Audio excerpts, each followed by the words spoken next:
Hello students, welcome to the next lecture on alkaloids, which is morphine part first. The contents of this lecture are: first, occurrence and uses of morphine, nature of nitrogen, functional nature of oxygen, skeleton of morphine. Here you can see the structure of morphine. It contains 17 carbon atoms. Numbering is it contains a phenanthrene nucleus.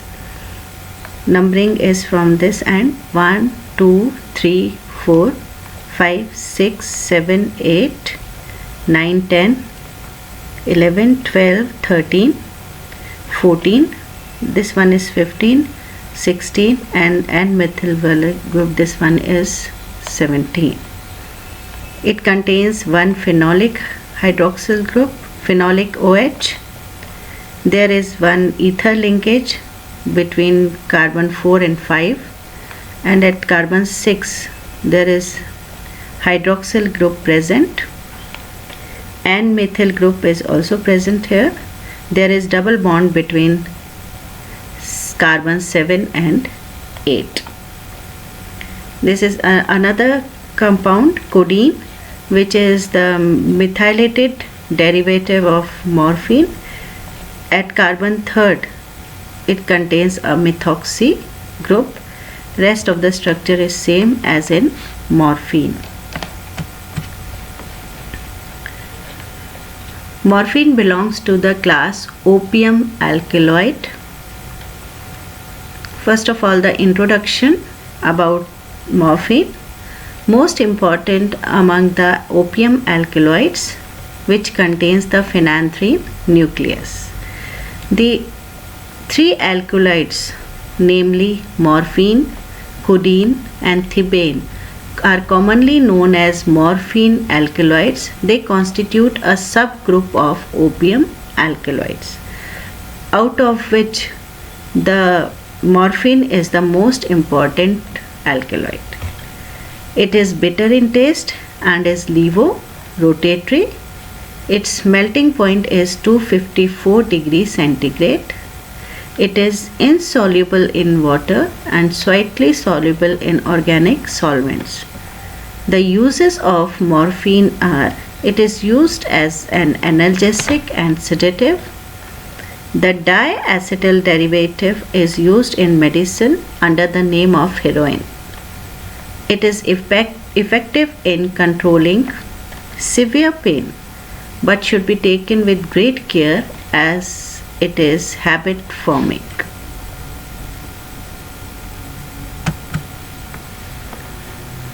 Next we come to the constitution of morphine. The first step of the method is determination of molecular formula. With the help of elemental analysis and molecular weight determination, the molecular formula comes out to be C17H19NO3. The second step is the degree of unsaturation, which is determined by double bond equivalence. Double bond equivalence is given by A minus B by 2 plus C by 2 plus 1. Here A is the number of carbon atoms, which is 17. B is the number of hydrogen atoms, which is 19. C is the number of nitrogen atoms, which is 1 plus 1. Substituting the values of A, B and C in the equation, we get double bond equivalence equal to 8. Presence of unsaturation. The next point, it forms a dihydro product with palladium. The inference drawn from this reaction is that one olefinic double bond, isolated olefinic double bond, is present in morphine. Next we come to the nature of nitrogen, as one nitrogen atom is present in morphine. It takes up 1 mole of methyl iodide to form quaternary ammonium salt. 1 mole of methyl iodide The inference drawn from this reaction is that the nitrogen is tertiary in nature. So by taking up one molecule of methyl iodide, it converted into quaternary ammonium salt. Hoffman degradation of morphine also reveals its tertiary nature and presence of nitrogen in the ring. We will deal with Hoffman degradation in the later part of the lecture. When heated with HI at 150 degrees centigrade, morphine forms 1 mole of methyl iodide. This is Herzig-Meyer method, and the inference drawn from this reaction is that an methyl group is present in morphine. Up till now we have inferred 3 important aspects. First is the presence of olefinic double bond. Next is the nitrogen present is tertiary in nature. It is present in the ring. Next is the N-methyl group is present in morphine. Next we come to the functional nature of oxygen. 3 oxygen atoms are present in morphine. So we have to determine the functional nature of the 3 oxygen atoms one by one. First we come to this chemical reaction. On acetylation and benzoylation, it gives diacetyl and dibenzoyl derivative. The inference drawn is 2 hydroxyl groups are present in morphine. Now what is the nature of these 2 hydroxyl groups? Functional nature. So the reaction is morphine gives characteristic coloration with neutral ferric chloride and a monosodium salt with sodium hydroxide. Both these reactions, first the reaction with neutral ferric chloride and the formation of monosodium salt, reveals that the hydroxyl group is phenolic in nature. These 2 reactions are characteristic of phenols. Next we come to the nature of second hydroxyl group. Morphine forms monohalogenated product with halogen acids, which means that alcoholic hydroxyl group is present. This means the second hydroxyl group is alcoholic in nature. It also gives red color with ceric ammonium nitrate. On methylation, it forms monomethylated product. Does not give any color with ferric chloride. This means that phenolic hydroxyl group is methylated. Methylated morphine on oxidation with chromic acid gives a ketone which is known as, the name of this ketone is codenone. So the inference drawn from this is that the formation of a ketone reveals that the hydroxyl group is secondary in nature. This means secondary alcoholic group is present. On methylation, you see this reaction again. On methylation, it forms monomethylated product.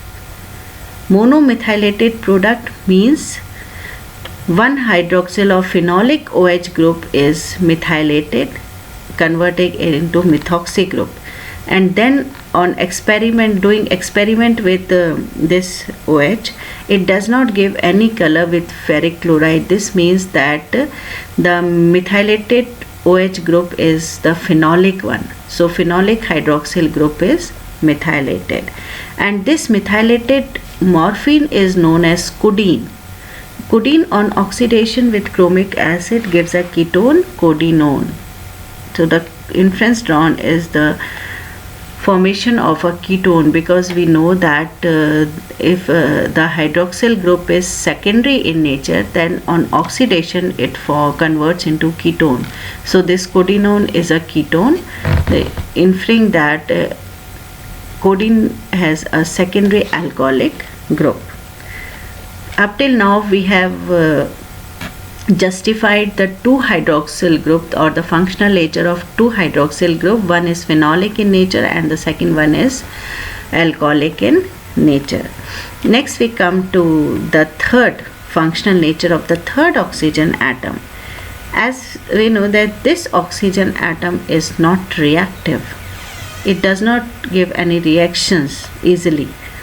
So the inference drawn is that the degradation products of morphine show that oxygen atom present is an ether linkage. As we know that the ether is unreactive and it undergoes a reaction at very high temperature and pressure conditions, so it has an ether linkage.